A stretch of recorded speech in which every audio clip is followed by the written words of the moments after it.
क्या आप जानते हैं मुंबई की रहने वाली एक महिला जो सोशल मीडिया पर काफी एक्टिव थीं। ये एक सिंगल मदर हैं, अकेले ही अपने बच्चे का पालन पोषण करती हैं। घर की कंडीशन भी ठीक नहीं, पर सोशल मीडिया ने इनकी पूरी जिंदगी बदल कर रख दी। ये बदलाव ऐसा था जिसे वापस पहले की तरह नहीं कर सकते हैं। ये केस दो राज्य महाराष्ट्र और उत्तर प्रदेश के बीच घूमने वाला है। इस घटना ने जांच करने वाली पुलिस के रातों की नींद उड़ा दिए थे। इसमें ढेर सारी अलग अलग टीमें लगाई गईं, लेकिन कोई सुराग नहीं मिल रहा था जिससे जांच आगे बढ़ सके। पर पुलिस ने जिस तरह सच्चाई को ढूंढकर सबके सामने लाया, उसने घर के बड़े बुजुर्गों को भी हैरत में डाल दिए। आखिर इस तरह का राज इतने साल से घर में कैसे दबा रहा और किसी को पता नहीं चल पाया। नमस्कार दोस्तों, तो क्या हाल चाल है आपके। आज हम बात करने वाले हैं प्रिया शेट्टी केस के बारे में। इस घटना की शुरुआत होती है महाराष्ट्र के सेंट्रल मुंबई के पास मौजूद एक लोकेलिटी वडाला से। यहीं पर 35 साल की एक महिला रहा करती थी, प्रिया शेट्टी। ये अपने बेटे रुद्र के साथ एक किराए के मकान में रहती। प्रिया जी के माता पिता नहीं हैं, केवल दो सौतेली बहनें हैं, किरण जायसवाल और आयुषी शेट्टी। प्रिया के माताजी ने 2 शादियां की थीं। पहले पति से प्रिया हुई, जबकि दूसरे पति से किरण। इस केस में तीसरी बहन आयुषी का उतना जिक्र नहीं है। इनकी फाइनेंशियल कंडीशन भी उतनी कुछ खास नहीं, अकेले कमाने वाली केवल यही हैं। इनके पति नहीं हैं, वो इन्हें छोड़कर कई साल पहले कहीं गायब हो गए थे, जिसके बाद बेटे की पूरी जिम्मेदारी अकेले ही माँ पर आ गई। ये घरों में खाना बनाने का काम करती हैं और बेटा सरकारी स्कूल में पढ़ाई करता है। बेटे की उम्र 13-14 साल के आसपास है। प्रिया ने सोशल मीडिया पर कई अकाउंट्स बना रखे हैं, लेकिन उसमें कुछ ज्यादा एक्टिव नहीं। हालांकि पहले एक आईडी में एक्टिव थी, उसमें इन्होंने 84 वीडियोस पोस्ट कर रखे हैं। फॉलोअर्स 180+ हैं और करीब 100 लोगों को फॉलो करती हैं। उस पर आखिरी वीडियो इन्होंने 30 मार्च 2023 को पोस्ट किया था। अधिकतम वीडियोस में प्रिया अपने बेटे के साथ दिखाई देती, जिसमें इमोशनल गानों, डायलॉग और शेरो शायरी पर वीडियोस बनाती। कुछ तो जीवन के संघर्ष, धोखे मिलने, भरोसे के टूटने और जिम्मेदारियों के बोझ को लेकर भी रील बनाया है। इनके जीवन में केवल दुख ही दुख थे, लेकिन सोशल मीडिया पर ऐसे ही वीडियोस बनाते हुए इनकी लाइफ बदलने वाली है। 26 जनवरी 2026 के दिन ट्रेन से प्रिया गोरखपुर आई। इनका यहाँ पर एक बहुत बड़ा काम था। अगर पूरा हो गया तो इनकी और इनके बेटे की जिंदगी काफी हद तक सुधर जाएगी। इन्होंने अपने बेटे को मुंबई में ही बहन को सौंप दिया था, जब तक ये लौटे ना उसका ध्यान रखना। अब 26 जनवरी से 27 जनवरी आया, 28 जनवरी आया, उसके बाद 29 जनवरी। इस बीच प्रिया ने अपनी बहन से कई बार फोन पर बातचीत भी की, हालचाल के लिए। कहा कि सब कुछ ठीक है, जल्द ही लौट आएंगी। अब यहीं से एक नया केस करवट लेने वाला है। 30 जनवरी 2026 की तारीख आई, फ्राइडे का दिन है। उत्तर प्रदेश के गोरखपुर जिले में पीपीगंज करके एक थाना क्षेत्र पड़ता है। यहीं पर बैरघटा नामक गाँव मौजूद है। इसी गाँव से होकर पीपीगंज, सिसई घाट या जसवल रोड गुजरता है। गांव के पास ही इसी रोड पर एक छोटा सा पुल है, जो कि गोबरहिया नामक नाले के ऊपर बना हुआ है। इसी पुल के आसपास 30 जनवरी की बिल्कुल सुबह सुबह कुछ लोग टहल रहे थे। इस जगह का स्ट्रीट व्यू आप देख सकते हैं, काफी सुनसान इलाका है। आसपास काफी घने पेड़ पौधे हैं, कुछ घर भी बने हुए हैं, कुछ दुकानें भी हैं। टहलते हुए लोग जब पुल से थोड़ा आगे आए तो इन्होंने रोड से करीब 20 फीट दूर एक घर के बिल्कुल साइड में कोई अजीब सी चीज देखी। दूर से समझ नहीं आया कि वो क्या है, लेकिन जब थोड़ा ध्यान दिया गया तो सामने का दृश्य देखकर इनकी हालत खराब हो जाती है। फटाफट इन्होंने 112 डायल किया, पुलिस को सूचना दी। चंद मिनटों में ही पीपीगंज के थाना प्रभारी अपनी टीम को लेकर इस जगह पर पहुंचे। यहाँ पर कोई महिला पड़ी हुई थी। उसका चेहरा बिल्कुल भी पहचाने लायक नहीं था। शायद किसी भारी भरकम पत्थर या किसी और चीज से चेहरा खराब करने की कोशिश हुई है। उनके ऊपर कोई कपड़े भी नहीं थे। इस घटना की खबर सीनियर ऑफिसर्स को दी जाती है। फॉरेंसिक टीम और डॉग स्क्वाड को भी बुलाया गया। देखते ही देखते यहाँ पर कई थानों की पुलिस तैनात हो गई। लोगों की भीड़ भी जमा होनी शुरू हो जाती है। मीडिया के लोग भी न्यूज को कवर करने के लिए पहुंच गए। शुरुआती छानबीन में पुलिस को लगा कि महिला की उम्र 30-35 साल के आसपास होगी। घटना के आसपास कोई पहचान लायक चीज नहीं मिली। ना ही उनके कोई कपड़े थे, ना ही कोई आईडी और ना ही मोबाइल फोन, कुछ भी नहीं। ऊपर से चेहरा भी पहचानने लायक नहीं था। पुलिस ने इस जगह का चारों तरफ से घेराव कर अपनी जांच पड़ताल शुरू कर दी। एसएसपी भी मौके पर पहुंचते हैं। शुरू में इन्होंने 2 टीमों का गठन किया। पहली टीम का काम था महिला की पहचान पता करना कि ये कौन है, कहाँ की रहने वाली है, इनका परिवार कहाँ पर है। दूसरी टीम आसपास लगे कैमरों की जांच करेगी। ये महिला आखिर यहाँ पर कैसे आई, कौन लेकर आया, इसके पीछे हाथ किसका हो सकता है। यह मामला साफ साफ किसी बड़ी साजिश की ओर इशारे कर रहा था। महिला की पहचान ना हो सके इसलिए चेहरा खराब किया गया। शरीर पर और भी कई जगह चोट के निशान पाए गए, जो कि विरोध करने के दौरान हुआ हो। शुरुआत में एक चौकीदार की तहरीर पर पीपीगंज थाने में मामला दर्ज किया गया अननोन के खिलाफ। फॉरेंसिक टीम ने मौके से सबूत जुटाने शुरू कर दिए। लगभग 200 मीटर दूर मेन हाईवे है। फॉरेंसिक एक्सपर्ट्स को यहाँ 3 जगह महिला को रखे जाने के संकेत मिले। एक जगह पर तो खींच कर ले जाने के निशान मिले। ये भी हो सकता है कि वो लोग इस महिला को उठा नहीं पा रहे थे और जगह जगह पर रखते हुए आराम करते हुए लेकर आए। महिला की कंडीशन को देखकर यह भी लगा कि शायद ये घटना 10 से 12 घंटे पहले हुई होगी, यानी कि पिछली रात को। पुलिस भी इलाके में आसपास के लोगों से बातचीत करनी शुरू कर देती है, जो भी आसपास घर और दुकानें इत्यादि हैं। जिस जगह पर महिला पड़ी हुई थी पास में एक झोपड़ी है जहाँ पर आरती देवी नामक महिला रहती है। ये अकेले ही यहाँ पर रहती। इन्होंने पुलिस को बताया कि कल रात किसी भी तरह की आवाज नहीं सुनी, कोई आहट नहीं सुनी। जब सुबह में लोगों ने देखा और शोर किया तब पता चला। पास में जयनाथ नामक व्यक्ति की दुकान है, यहीं पर इनके भतीजे भी ऑटो पार्ट्स की दुकान चलाते हैं। शाम को अंडे भी बेचा करते हैं। पुलिस को यह भी पता चला कि शाम होते होते यहाँ पर दर्जनों की संख्या में शराबी भी आते हैं। महफिल जमाई जाती है, कहीं उनमें से किसी ने कुछ किया हो। यह मामला, इस घटना की खबर पूरे इलाके में तेजी से फैल रही थी। लोग दहशत में भी आने लगे थे। यहाँ पर जो पुलिस डॉग लेकर आया गया था वो महिला के मिलने वाले स्थान से लेकर पुल से होते हुए बरघटा गांव की तरफ 200 मीटर दूर तक गया, लेकिन फिर वहां से वापस लौट आया। हो सकता है कि उसी दिशा में संदिग्ध लोग गए होंगे। एसएसपी और एसपी के निर्देश पर 6 टीमों का गठन किया जाता है। इसमें अलग अलग यूनिट के ऑफिसर्स को जोड़ा गया। गोरखपुर एसओजी, पीपीगंज थाने की लोकल पुलिस, चिलवाताल और गोला की पुलिस, कैंपियरगंज के सीओ जो पुराने थाना प्रभारी इस इलाके में काम कर चुके हैं उनको भी बुलाया गया। इसके अलावा साइबर सेल की यूनिट भी जोड़ी गई। गोरखपुर एसओजी के पास टेक्निकल ट्रैकिंग और सर्विलांस का रोल था। पीपीगंज की पुलिस ग्राउंड लेवल पर जांच कर रही थी, लोगों से पूछताछ करना। कैंपियरगंज और चिलवाताल की पुलिस सर्च और चेक पॉइंट्स को कोऑर्डिनेट कर रही थी। साइबर टीम तो सीसीटीवी की जांच में लगी। इसके अलावा इलाके में जितने भी मोबाइल नंबर्स एक्टिव थे उनका डंप डेटा निकालना, कोई बाहरी व्यक्ति यहाँ पर आया हो उसका पता करना। पुलिस ये भी जानने की कोशिश करती है कि आसपास के किसी थाने में मिसिंग रिपोर्ट लिखाई गई हो, खासकर 30 साल से ऊपर के किसी महिला की। पुलिस की 6 में से 4 टीमें तो जसवाल रोड से लेकर महाराजगंज तक जितने भी कैमरे लगे हुए थे उनको एग्जामिन करने में जुट गई। पिछले 20-25 घंटों में कौन कौन सी गाड़ियां, बाइक, स्कूटी इत्यादि इस रास्ते से गुजरी हों। हालांकि घटना वाली जगह का इलाका काफी सुनसान था, लेकिन कुछ दूर बाजार है, रेलवे स्टेशन है, वहाँ किसी न किसी दुकान में या बैंक में कैमरे हो सकते हैं। जिन जिन व्हीकल्स पर संदेह हुआ पुलिस ने उसकी लिस्ट बनाई और आरटीओ ऑफिस भेजा उन गाड़ियों के डिटेल्स और ओनर का पता करने के लिए। इसके अलावा जो भी शराब पीने वाले लोग इस इलाके में शाम को आते हैं, लोकल लोगों से बात करके उनकी भी जानकारी निकाली गई। इन सब में थोड़ा टाइम लगता है। 1 दर्जन से अधिक लोगों को थाने बुलाया गया पूछताछ के लिए। इनके अलावा करीब 15 लोगों को हिरासत में लिया जाता है जो भी संदिग्ध लग रहे थे। उनसे सख्ती से बातचीत की गई। इनमें 2 लोग ऐसे थे जिनके बयान विरोधाभास प्रतीत हो रहे थे, बार बार अपना बयान चेंज करते हैं। पुलिस का फोकस फॉरेंसिक जांच, मोबाइल सर्विलांस, सीसीटीवी फुटेज और लोगों के बयान पर था। इन्हीं सबसे केस सुलझने की उम्मीद थी। उधर पुलिस ने शुरुआती जांच पड़ताल के बाद महिला को बाबा राघवदास मेडिकल कॉलेज भिजवा दिया। इधर ग्रामीणों से पता चला कि जिस इलाके में महिला मिली वहां पर पुलिस पेट्रोलिंग भी किया करती है, गश्त लगाने आती है। इससे सवाल उठे कि उस रात पेट्रोलिंग यहाँ पर हुई थी या फिर कहीं और हुई। ये घटना भी उस समय हुई होगी जब बाजार बंद हो जाता है, लोगों की आवाजाही भी इस रास्ते पर कम हो जाती है। आसपास के लोगों ने उस दौरान कोई भी चीख पुकार या किसी आहट की आवाज नहीं सुनी थी। इससे लगा कि शायद वो महिला बेहोश रही होगी। उस पर ज्यादा विरोध करने के निशान भी नहीं मिले थे। ये भी हो सकता है कि नशे में होगी, क्योंकि शुरुआती जांच में लगा कि उस महिला ने काफी शराब पिए होंगे, तभी ज्यादा विरोध नहीं कर पाई, शोर नहीं मचा पाई। समय बीत रहा था लेकिन अभी तक पुलिस को कोई भी सुराग नहीं मिले। इसी दौरान एक छोटा सा क्लू मिलता है। पीपीगंज में रेलवे स्टेशन रोड पर मौजूद एक बैंक के कैमरे में कुछ संदिग्ध चीज दिखाई दी। एक ऑटो रिक्शा के पास खड़े होकर कोई आदमी ऑटो ड्राइवर से बहस कर रहा था। फिर वो ऑटो ड्राइवर उस आदमी और ऑटो में बैठी हुई 2 महिलाओं को वहीं पर छोड़कर चला गया। अब इसमें क्या अजीब हो सकता है। उस दौरान समय हो रहा था 29 जनवरी की रात 11:20 के आसपास। पुलिस आगे कैमरे की जांच करती है। कुछ मिनटों के बाद नजर आया कि एक ब्लू कलर की स्कूटी पर एक आदमी और 2 महिलाएं वहां से जा रहे हैं। ये तीनों वही थे जो कुछ देर पहले ऑटो से उतरे। ये लोग बैरघटा गांव की तरफ जा रहे थे। फिर 12 बजे के बाद यही स्कूटी वापस दिखी, लेकिन इस बार इस पर केवल 2 ही लोग थे, एक पुरुष और एक महिला। इनके बीच में जो महिला बैठी हुई थी वो नहीं थी। जाते हुए स्कूटी पर 3 लोग थे और वापस आते हुए 2 लोग, लेकिन फिर से वो स्कूटी बैरघटा की तरफ वापस चली गई। पुलिस ने 100 से भी ज्यादा कैमरे खंगाले थे, उसी के आधार पर ये स्कूटी मिली थी। इमेजेस को इनहेंस करके स्कूटी का रजिस्ट्रेशन नंबर निकाला गया ताकि उसके ओनर का पता कर सके। वो डार्क ब्लू कलर की यामाहा साइग्नस अल्फा नामक स्कूटी थी। ओनर का नाम पता चला रामविलास साहनी। पीपीगंज थाना क्षेत्र में नगर पंचायत के पास तिगरहा टोला सिपहिया नामक गांव में इनका घर है। ये सब पता करने में पुलिस को करीब 2 दिन बीत गए थे। 1 फरवरी को पुलिस की टीम रामविलास के घर पहुंची।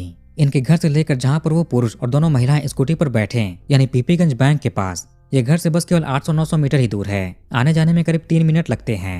पुलिस ने रामविलास साहनी से इनकी स्कूटी के बारे में पूछा कि वो कहां पर है। 29 जनवरी की रात को स्कूटी कौन चला रहा था। ये बताते कि वो व्हीकल इनके पास नहीं है बल्कि दामाद लेकर गया है। उसने उस रात को कॉल करके मंगाया था ताकि दामाद बेटी अपने घर जा सकें। पुलिस ने उस दामाद बेटी के बारे में पूछा। दामाद का नाम है विजय साहनी और बेटी है संध्या साहनी। ये लोग सहजनवा थाना क्षेत्र के पोस्ट पाली के माढ़र नामक गांव के रहने वाले हैं। अब 1 फरवरी की शाम होते होते पुलिस बेटी दामाद के घर पहुंची। संध्या ने दरवाजा खोला। पुलिस ने उनसे पूछा कि आपके पति विजय कहाँ पर हैं। विजय भी घर पर ही मौजूद था और ये पुलिस के पास आया। पुलिस इस आदमी को देखकर थोड़ी कंफ्यूज होती है, क्योंकि कैमरे में स्कूटी चलाते हुए जो आदमी दिखा वो कोई और लग रहा है और ये कोई और है। फुटेज में दिख रहे आदमी के सर के बाल और दाढ़ी लंबी थी, पर यहाँ पर विजय के बाल और दाढ़ी छोटे हैं। लेकिन पुलिस तो पुलिस होती है, थोड़ा ऑब्जर्व करने पर ही पता चल गया कि 1-2 दिन में ही इसने अपने बाल छोटे कराए हैं, मतलब कि अपना हुलिया बदलने की कोशिश की है। पुलिस ने दोनों पति पत्नी को उठाया और थाने ले गई। उधर रामविलास को भी पुलिस स्टेशन लेकर आए। अब यहाँ से एक कहानी खुलने वाली है। विजय कुमार साहनी मूल रूप से गोरखपुर के सहजनवा का निवासी है। इसका बड़ा भाई संजय साहनी और 3 बहनें हैं, मंजू, अंजू और रंजू।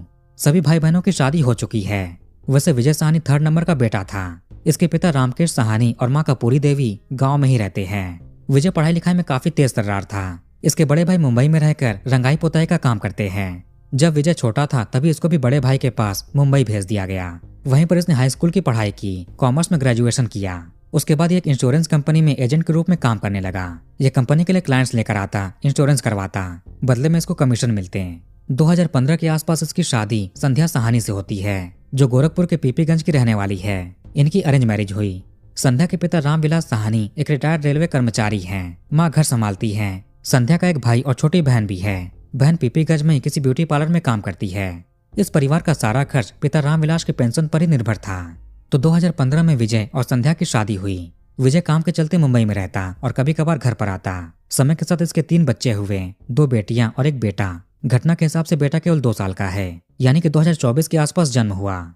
शादी के बाद 3-4 साल तक तो विजय मुंबई में ही रहा, कभी कभार घर पर आता। लेकिन फिर 2019 में वापस गोरखपुर लौट आया और यहीं से काम करने लगा। धीरे धीरे इसने अपने प्रोफेशन में इतना बड़ा कद हासिल कर लिया कि अब इसकी सैलरी हो गई 1.5 लाख रुपए पर मंथ।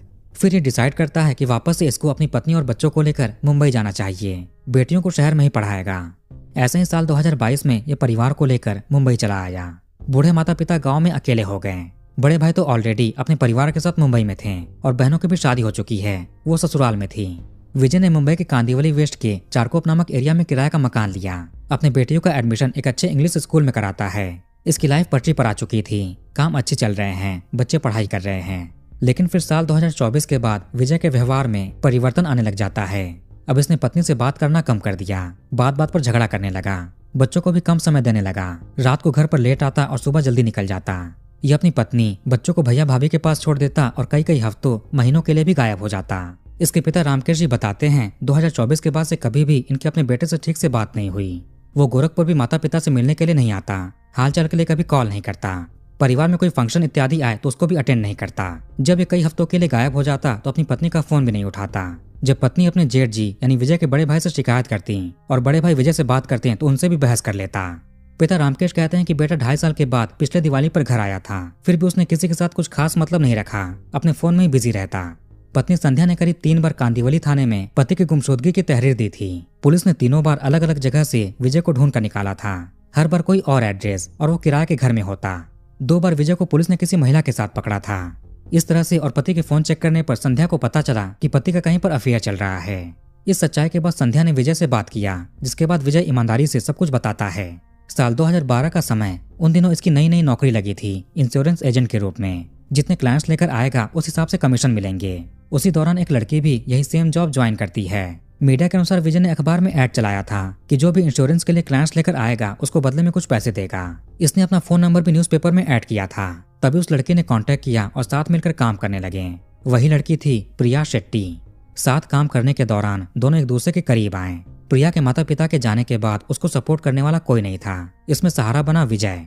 उस दौरान विजय अपने बड़े भाई के साथ रहता था, लेकिन फिर अपना अलग से किराए का मकान ले लिया और वहां पर प्रिया के साथ लिव इन में रहने लगा। लगभग 1 साल बीत जाते हैं। 2013 आया। इसी बीच विजय को पता चलता है कि प्रिया माँ बनने वाली है, लेकिन इन्होंने अभी शादी नहीं की थी। विजय को वो बच्चा नहीं चाहिए था। वैसे इसके घर वालों को भी प्रिया के बारे में कोई जानकारी नहीं थी। जब वे गर्भवती हुई उसके बाद ये शादी करते हैं और साथ रहने लगे। लेकिन फिर एक दिन विजय प्रिया को बिना बताए घर छोड़कर चला गया। इसके बाद प्रिया पुलिस के पास पहुंच जाती है।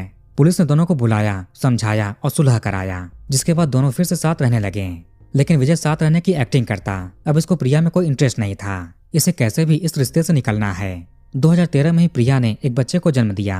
विजय भी अस्पताल में जाता है, पिता के रूप में फर्ज निभाया। बेटे का नाम रखा जाता है रुद्र। बेटे के बर्थ सर्टिफिकेट पर भी माता पिता के रूप में प्रिया और विजय हैं। इसके बाद प्रिया ने बेटे के पालन पोषण के लिए अपनी जॉब छोड़ दी। विजय ही इनका खर्च उठाने लगा। अब घर में पैसों को लेकर, खर्चों को लेकर पति पत्नी में झगड़े होने लगे। साल 2014 में विजय वापस से प्रिया को बिना बताए घर से गायब हो गया। अपने सोशल मीडिया अकाउंट्स बंद कर दिए, नंबर बदल दिए, शहर से निकल गया। कुछ दिनों तक तो प्रिया उसको ढूंढती है, फिर बेटे पर ध्यान देने लगी। अब ये किसी और जगह पर किराए के मकान में शिफ्ट हो गई। खर्च के लिए दूसरों के घरों में खाना बनाने लगी। इसकी सौतेली बहनें भी बेटे की देखभाल करती। उधर चूंकि विजय के फैमिली को कोई भनक नहीं, तो उन्होंने अपनी तरफ से बेटे के लिए लड़की ढूंढी और शादी फिक्स की, जो कि संध्या थी। इधर विजय फिर से मुंबई आया और फैमिली कोर्ट में प्रिया को डिवोर्स देने की अर्जी लगाई, क्योंकि इन्होंने लीगल तरह से शादी की थी, अब अलग होना है। विजय ने उसको नोटिस भेजा, पर प्रिया की तरफ से कोई जवाब नहीं मिला। इसकी वजह थी प्रिया ने अपना निवास स्थान या रहने की जगह बदल दी थी और नया एड्रेस विजय को नहीं पता था, इसीलिए नोटिस कभी उस तक पहुंच नहीं पाया, जिसके चलते डिवोर्स की प्रक्रिया रुक गई। 2015 में विजय बिना प्रिया को तलाक दिए संध्या से शादी कर लेता है। किसी को भी रहस्य के बारे में पता नहीं था। अब विजय भी अपनी नई मैरिज लाइफ में बिजी हो गया। समय बीतता गया, 2024 का साल आ गया।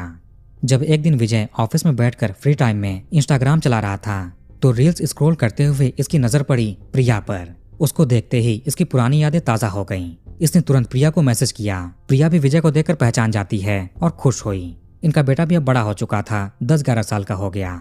हालांकि इनकी फाइनेंशियल कंडीशन ठीक नहीं थी। प्रिया घरों में खाना बनाती है, बेटा सरकारी स्कूल में पढ़ता है। इधर विजय अपनी फैमिली के साथ मुंबई में रह रहा था। दोनों बेटियां अच्छे स्कूल में पढ़ती है। प्रिया की कंडीशन को देखकर इसे दुख होता है और फिर से ये उसके करीब जाने लगा। बेटे के खर्च के लिए पैसे भी भेजने लगा। प्रिया इसको घर पर भी बुलाने लगी। दोनों साथ में बैठकर शराब पीते। प्रिया को शराब की आदत भी लग चुकी थी। 2025 में जब दूसरी पत्नी संध्या को सच पता चला, तो उसके बाद विजय प्रिया से मिलवाता है। लेकिन संध्या को लगा कि पति ने धोखा दिया, झूठ बोलकर शादी की। ये प्रिया को स्वीकार नहीं कर सकती, उसको पति के साथ नहीं देख सकती। अब संध्या ने इसकी जानकारी अपने पिता रामविलास को दी। इधर दोनों पत्नियों और पति में झगड़े होने लगे। प्रिया चाहती थी कि विजय इसके साथ रहे, इसके बच्चे को अपना नाम दे, उसकी जिम्मेदारी उठाए। उधर संध्या भी चाहती कि पति इसके साथ रहे। संध्या के पिता रामविलास ने बेटी से कहा कि तुम लोग गोरखपुर आ जाओ, परिवार के साथ बैठकर मामला सुलझाएंगे। लेकिन प्रिया जाने को तैयार नहीं होती है। फिर विजय ने उसको मनाया। इसके बाद प्रिया ने बेटे को अपनी बहन किरण को सौंपा। इधर विजय संध्या ने भी अपनी एक बेटी और बेटे को बड़े भाई संजय के घर पर छोड़ा। इसके बाद पहली पत्नी प्रिया, दूसरी पत्नी संध्या, पति विजय और विजय की बेटी जो कि दूसरी पत्नी से थी, ये 4 लोग ट्रेन से गोरखपुर रवाना हुए। 26 जनवरी 2026 को ये लोग गोरखपुर आए। बेटी तो अपने नानी के घर चली गई। इधर विजय, प्रिया और संध्या रेलवे स्टेशन के ही प्लेटफॉर्म पर रुके। इसके बाद ये गोरखपुर शहर में एक होटल बुक करते हैं, वहां पर अपने सारे सामान रखें। ये लोग गोरखपुर में अलग अलग जगह पर घूमते फिरते भी हैं, साथ में समय बिताते हैं। दिन में घूमते और रात को शराब पीते। विजय ने करीब 8 बॉटल शराब खरीदी थी। 2-3 दिन ये लोग होटल में ही रुके रहे, अपना इधर उधर घूमते रहे। इसी बीच प्रिया कहती है कि यहाँ पर लाकर अगर तुम लोगों ने इसके साथ कुछ गलत किया तो पूरे गोरखपुर में हंगामा कर देगी, सबको सच्चाई बताएगी, कैसे तुमने इसका फायदा उठाकर छोड़ दिया और दूसरी शादी कर ली बिना डिवोर्स दिए। 29 जनवरी की रात को ये लोग एक ऑटो बुक करते हैं और पीपीगंज के लिए निकले। रास्ते में शराब पीते हुए जा रहे थे, साथ में ऑटो ड्राइवर को भी पिलाते। 200 रुपए किराए पर ऑटो बुक किया था। ये लोग नशे करते हुए रात के 11:20 के आसपास पीपीगंज पहुंचे। वहीं पर एक बैंक के पास ऑटो ड्राइवर और विजय के बीच झगड़ा हो जाता है, क्योंकि उसने अपना किराया मांगा। विजय ने कहा कि किस बात का किराया, तुमको भी तो शराब पिला रहे हैं। ड्राइवर अनाप शनाप बोलने लगा। विजय ने इस पर कहा कि ये यहीं का रहने वाला है। संध्या की तरफ इशारे करके बोला कि ये इसकी पत्नी है। फिर ऑटो वाला इनको यहीं पर उतार कर चला गया। इसके बाद विजय ने अपने ससुर रामविलास को कॉल किया। उनका घर यहाँ से करीब 800 मीटर दूर था। उनसे उनकी स्कूटी मांगी। किसी पहचान वाले ने स्कूटी लाकर दी। फिर विजय, संध्या और प्रिया उस पर बैठकर निकल गए सहजनवा की तरफ। प्रिया ने काफी ज्यादा शराब पिए हुए थे, वो संभल भी नहीं पा रही थी, इसीलिए उन्होंने इसको बीच में बिठाया था। ये लोग रास्ते में बीच बीच में रुककर पीते भी थे। एक जगह रुके तो प्रिया ने हंगामा किया, वो रोड पर लेट गई। जैसे तैसे संध्या उसको संभालती है। फिर वापस से सहजनवा की तरफ निकले। रास्ते में बरघाटा गांव के पास का वो पुल आया। वहां पर फिर से इन्होंने गाड़ी रोकी और शराब पिए। वापस से प्रिया यहाँ पर हंगामा करने लग जाती है। तभी संध्या ने विजय से बोला कि इसको खत्म कर देते हैं, परेशानी दूर हो जाएगी। फिर विजय ने प्रिया के गले पर हाथ रखा और कहानी समाप्त कर दी। चूंकि वो नशे में थी, इसीलिए ज्यादा विरोध नहीं कर पाई। ये लोग 11:35 के आसपास पुलिया पर पहुंचे थे। चूंकि उसकी पहचान ना हो सके, इसलिए विजय ने एक बड़े पत्थर से उसका चेहरा खराब किया। उसके बाद पति पत्नी प्रिया को लेकर उस घर के साइड में झाड़ी में ठिकाने लगा देते हैं। सभी कपड़े भी निकाल लिए पहचान छिपाने के लिए। अभी तक 12 बज चुके थे। ये पीपीगंज की तरफ वापस जाते हैं। लेकिन 20 मिनटों के बाद 12:20 पर फिर से विजय बैरघाटा आया। इसको डर था कि कहीं प्रिया की सांसें तो नहीं चल रही, वो जीवित तो नहीं। ये वापस आकर चेक करता है। फिर सहजनवा अपने घर निकल गए। उसी रात को ये लोग अयोध्या जाते हैं। रास्ते में ही विजय ने अपने सोशल मीडिया अकाउंट्स डिसेबल कर दिए, सारी चैटिंग डिलीट कर दी जो भी प्रिया के साथ किए थे। इसका प्रिया के साथ जितने भी पहले के फोटोज थे सब कुछ इरेज कर दिए ताकि पुलिस को कुछ सुराग ना मिल सके। ये लोग अयोध्या जाते हैं, दाढ़ी और सर के बाल कटवा दिए। घटना के दौरान रास्ते में कैमरे भी लगे हुए थे, उसमें ये दिख सकते हैं, रिकॉर्ड हो गए होंगे। विजय भली भांति जानता था, तभी इसने ऐसा किया, पहचान हटाए। पत्नी के उस दौरान पहने हुए कपड़े भी नदी में ठिकाने लगा दिए। फिर ये वापस से गोरखपुर आते हैं। ये लोग ऐसा दिखाते हैं कि ये लोग अयोध्या घूमने गए थे। फिर इनका केस में कैसा रोल होगा, ये लोग तो शहर में ही नहीं थे। 1 फरवरी की शाम होते होते पुलिस ने विजय, संध्या और संध्या के पिता रामविलास को अरेस्ट किया। पिता की स्कूटी यूज हुई थी और उनको घटना के बारे में जानकारी थी। 2 फरवरी को इनको कोर्ट में पेश करके जेल भेजा गया। एसपी नॉर्थ, एसपी साउथ और एसपी क्राइम ने प्रेस कॉन्फ्रेंस करके इस घटना का खुलासा किया। 2 फरवरी के दोपहर को ही पुलिस को विजय के घर से प्रिया का आधार कार्ड और पैन कार्ड की कॉपी भी मिली। इसके अलावा उसके जैकेट और घटना में यूज हुई स्कूटी भी बरामद की गई। प्रिया की बहन किरण को घटना की सूचना दी जाती है। पहले उन्होंने गोरखपुर आने से मना किया, यह सब सहन नहीं कर सकती, इनके बस की बात नहीं। लेकिन पुलिस और परिजनों के समझाने पर यह मान गई। इसके बाद थाना अध्यक्ष ने प्लेन टिकट बुक कराया, जिसके बाद 3 फरवरी के दोपहर में किरण एक पड़ोसी के साथ फ्लाइट से गोरखपुर पहुंची।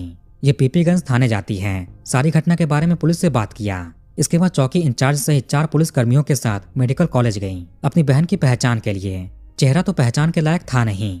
इन्होंने उनके चेहरे के राइट हिस्से में बने हुए एक तिल और राइट पैर में लगे हुए चोट के निशान, जो कि काफी समय पहले लगे थे, उससे पहचान की।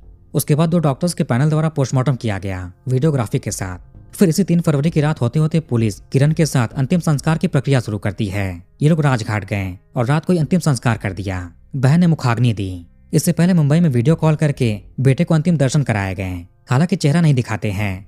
बेटा काफी रो रहा था, बोला कि मम्मी पापा को लिवाने गई थी, लेकिन पापा ने उनके साथ ऐसा किया, उनको कड़ी सजा मिलनी चाहिए। बहन पुलिस की कड़ी सुरक्षा में थी। पुलिस ने इनसे बातचीत की। बहन कहती है कि प्रिया को बस बेटे की चिंता थी, उसको उसके पिता का नाम मिल जाए। वो बड़ा हो रहा है, लोग उससे उसके पिता के बारे में पूछते हैं। प्रिया दूसरी पत्नी के रूप में रहने को भी स्वीकार कर रही थी। उन्हें बस बेटे के लिए पिता की चाह थी। पुलिस ने किरण से तहरीर लिए जिसमें ये विजय को नामजद करती है। हालांकि संध्या और रामविलास का नाम नहीं लिया था। पुलिस ने अंतिम संस्कार से पहले ही कुछ सैंपल्स प्रिजर्व कर लिए थे। नाखून और बाल के सैंपल्स डीएनए जांच के लिए, विसरा सैंपल्स भी लिए गए ताकि पता चल सके कि घटना के दौरान वो नशे में थी या फिर नहीं। अंतिम संस्कार में बेटा रुद्र शामिल नहीं हो पाया। पुलिस ने कहा कि अभी उसके लीगल डॉक्यूमेंट्स नहीं बने हैं जिससे प्लेन से सफर करने की अनुमति मिल सके। पुलिस ने 4 फरवरी की शाम को इंडिगो एयरलाइन से किरण को वापस मुंबई भेज दिया प्रिया की अस्थियों के साथ। पुलिस बड़े बड़े वकीलों से भी राय मशवरा ले रही है ताकि कोर्ट में केस को मजबूत कर सके। पुलिस ने कोर्ट में डीएनए जांच की अर्जी लगाई ताकि बेटे रुद्र और विजय का मिलान करके जान सकें कि बायोलॉजिकल पिता है या फिर नहीं। प्रिया के दोनों बहनों ने रुद्र को गोरखपुर आने से मना कर दिया, जिसके बाद पुलिस ने विजय के बड़े भाई संजय, जो कि मुंबई में थे, उनको रुद्र की जिम्मेदारी सौंपी। वो उसको लेकर 9 फरवरी को गोरखपुर आए। पुलिस ने इन्वेस्टिगेशन पूरी होने तक संजय को ही रुद्र की जिम्मेदारी सौंपी है। रुद्र विजय के घर चला गया। हालांकि विजय की माताजी का कहना है कि इसको जानती नहीं है, फिर घर में कैसे रहने दें। 12 फरवरी को कोर्ट के आदेश पर डीएनए सैंपल्स लिए जाते हैं और लैब भेजे गए। फिलहाल रुद्र विजय के घर पर है। विजय की जो बेटी थी जो 26 जनवरी को साथ आई थी, वो अपने नानी के घर पर है और विजय के बाकी दोनों बच्चे मुंबई में हैं। घर पर बार बार पुलिस का आना जाना लगा हुआ था, जिससे विजय की मां परेशान हो जाती है और एक किसी रिश्तेदार के घर पर चली गई। विजय के जो पिता हैं रामकेश, वो बहू के मायके वालों के साथ बेल की तैयारी कर रहे हैं। विजय के बेल की अर्जी भी लग चुकी है। पिता ने बोला कि विजय की 2 छोटी बेटियां और एक बेटा है, वो माता पिता के बिना कैसे रहेंगे। उनको बाहर निकालने के लिए ये वकीलों से बात भी कर रहे हैं। इस केस की वजह से 3 परिवार प्रभावित हुए। पहला तो प्रिया का बेटा, दूसरा विजय के 3 बच्चे और तीसरा संध्या के मायके के परिवार के लोग, क्योंकि पिता की पेंशन से ही घर चलता था। अब खर्च कैसे चलेगा। इधर प्रिया की बहन किरण जी रुद्र के पालन पोषण की जिम्मेदारी उठाने को तैयार है। अगर डीएनए जांच में सब कुछ साबित हो जाता है तो रुद्र विजय की प्रॉपर्टी में भी हिस्सा ले सकता है, उसको हर एक अधिकार मिलेगा। गोरखपुर पुलिस ने मुंबई पुलिस से बात की। कांदिवली पुलिस भी पुष्टि करती है कि प्रिया और विजय पति पत्नी हैं। साथ में विजय और संध्या भी पति पत्नी है, क्योंकि दोनों अलग अलग समय में थाने में आई थीं। पुलिस को प्रिया और विजय का मैरिज सर्टिफिकेट नहीं मिला। पता नहीं प्रिया ने कहां पर रखे होंगे। विजय ने तो सारे फोटोज डिलीट कर दिए थे, लेकिन प्रिया की जो बहन है किरण, इसके फोन में कई सारे फोटोज पाए जाते हैं पुलिस को, जिसे उन्होंने बरामद किया। उन्हें भी जांच के दायरे में रखेगी, जो एक अहम सबूत है। भले ही मैरिज सर्टिफिकेट नहीं मिला, लेकिन उस अस्पताल के रिकॉर्ड मिल गए जहां पर रुद्र का जन्म हुआ था। विजय ने पिता के रूप में वहां पर साइन किया था, वो भी एक अहम सबूत है। पुलिस का कहना है कि जांच लगभग पूरी हो चुकी है, जल्दी ही कोर्ट में चार्जशीट फाइल कर देंगे। तो वीडियो को यहीं पर खत्म करते हैं और कमेंट करके अपनी राय बताइए। इस वीडियो को लाइक और शेयर जरूर करिए और हमारे चैनल को सब्सक्राइब करके बेल आइकन ऑन कर लीजिए। मिलते हैं नेक्स्ट वीडियो में। धन्यवाद।